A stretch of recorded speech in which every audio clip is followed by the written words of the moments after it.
May pagkakataon na nga po ang New York Knicks na makuha ang 3-0 lead, ang commanding 3-0 sa Game 3 ng NBA Finals sa kanilang home court na Madison Square Garden. Kapag nagawa nila yan, 100% sila na nga ang may malaking tsansang makuha ang titulo ngayong taon. Kaya gagawin nga talaga ng Knicks ang lahat para masuportahan lamang ito.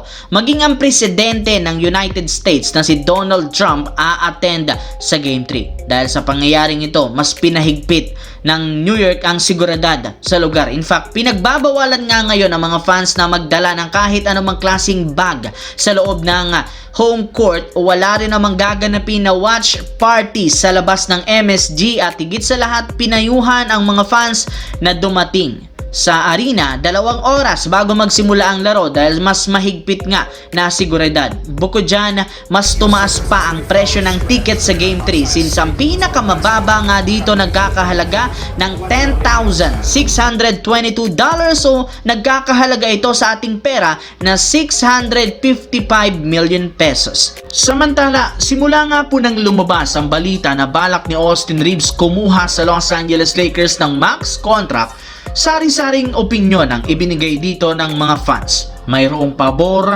o hindi pabor sa naging desisyon na ito, lalo pat kapag ginawa nga ito ni Reaves, magkakandeleche-leche ang kanilang kupunan, lalo ang plano, lalo pat maaapektuhan nito ang kanilang bubuhing lineup next year at ang pagpapanatili pa nila kay LeBron James. Kaya meron nga pong dalawang pagpipilian o option ngayon ng Lakers ngayong offseason na either i-trade nila si Austin Reaves bago makakuha ng mga bagong manlalaro at mapanatili si LeBron James sa kanilang lineup. Habang ang pangalawa, panatilihin nila si Reaves at ibigay sa kanya ang hinihingi nitong kontrata para maging katandem ito ni Luka Doncic. Ngunit kapag ginawa niyan, hindi nga nila magagawa pang mapabalik si LeBron James since kukulangan nga sila sa cap space at hindi nila maibibigay dito ang hinihinging kontrata ni LeBron, ni Rui at iba pa.